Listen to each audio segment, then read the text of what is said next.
Louvado seja nosso Senhor Jesus Cristo. Amados irmãos, amadas irmãs, a liturgia da palavra deste 32º domingo do tempo comum nos coloca diante da necessidade de sermos e permanecermos vigilantes. A vigilância que a palavra de Deus nos pede não é uma atitude racional, intelectual, mas é o despertar do coração, despertar da sensibilidade para crescermos na bela aprendizagem acerca da interpretação dos sinais dos tempos. Sinais simples, mas que falam de realidades eternas. Nestes últimos domingos, a liturgia da palavra começa a nos oferecer e nos convidar para estarmos atentos aos sinais do reino já presentes e do reino que virá na consumação dos séculos. Estarmos presentes para a vinda do Senhor, realidade que representa a nossa finitude, mas a vinda do Senhor como inauguração do grande tempo novo, do grande mundo novo, na perspectiva da eternidade, como manifestação plena da renovação dos céus e da terra. Chega de banalidade e tolice. A primeira leitura enaltece a sabedoria, que deve ser desejada e buscada não como um bem entre muitos, mas como o bem por excelência, para saber reconhecer os sinais dos tempos. O bem que forma a nossa existência, que nos faz percebermos o que é essencial e que precisa ser assumido, precisa ser resguardado, precisa ser buscado. Já na segunda leitura, encontramos um belo convite para refletirmos sobre a realidade da parousia, este mistério do último dia, da manifestação do Filho de Deus, o dia do Senhor, que para aqueles que nele vivem, para aqueles que buscam a conversão diária, será o dia da salvação plena, da salvação universal. Para aqueles que rejeitam o Senhor, a sua palavra, a sua justiça, um dia terrível, muitas vezes anunciado com estas tonalidades de dia terrível pelos profetas em relação aos ímpios. Aqueles que resistem a abraçar um autêntico movimento de conversão. Este misterioso último dia que só Deus conhece, da volta do Senhor, da sua presença plena em nossos dias. Este dia se apresenta diante dos nossos olhos, a partir de um cenário que nos deixa sem palavras, com espanto. Então as trombetas soarão, as vozes dos arcanjos, dos anjos serão ouvidas. Todos os sinos do mundo tocarão ao longe, e todos irão ouvir, ver, alguns talvez se espantar, com o Rei que irá aparecer na sua glória. Majestade que desce, majestade esta que já está consolidada a partir do mistério redentor de Cristo. É o juízo final, é a última palavra, é a última sentença acerca da história humana. Isso não deve nos colocar terror, pânico, porque tal juízo final vem para aniquilar injustiças. A grande tragédia da disputa pelo poder que provocou ao longo da história da humanidade tantas guerras, tantas divisões, tanta descaracterização da humanidade, principalmente em termos pessoais. Quantas pessoas descaracterizadas da condição de filhos e filhas de Deus, descaracterizadas daquilo que é essencial para constituir uma vida em dignidade, porque vendem suas consciências, vendem a dignidade para o alcance do poder, poder a todo custo. E acima, entre as nuvens, estarão todos os eleitos que irão ao encontro do Senhor, nas nuvens que manifestam a sua grandeza.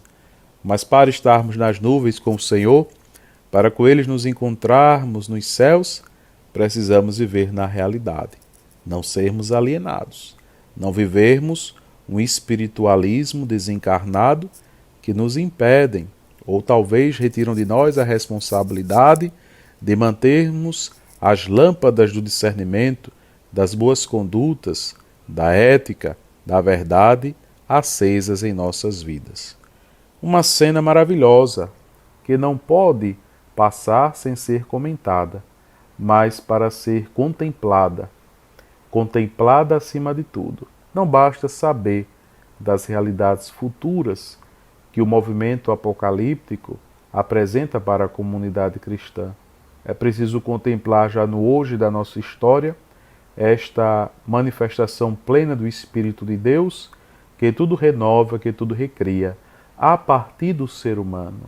Eis a grande renovação que Deus, através do seu Espírito, quer realizar em nós, nossa conversão. O resgate da certeza de onde viemos, ou seja, viemos do coração criador de Deus e para ele deveremos retornar, guiados pela luz da verdade, luz da caridade, luz do amor, que nos faz permanecermos acordados, não iludidos, com a visão clara do certo e do errado, que muitas vezes não temos por causa da sobrecarga de informações, de atrativos mundanos que nos impedem de permanecermos com as lâmpadas acesas.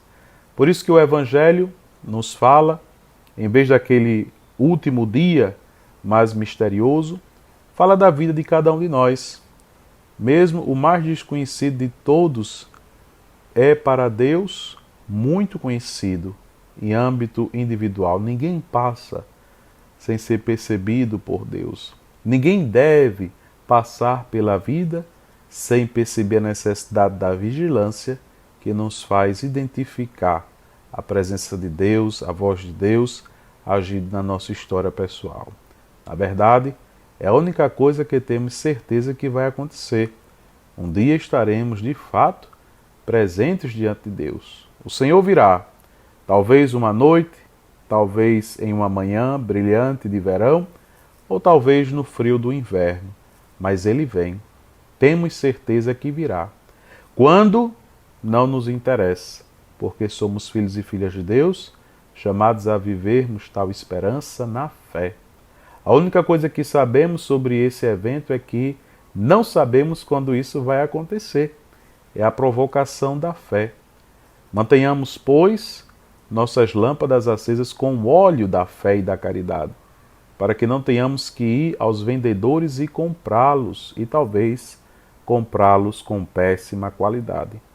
Como as 10 virgens, não é? Dentre as quais identificamos algumas, de certa forma, insensatas. Insensatas porque tinham tudo para se preparar.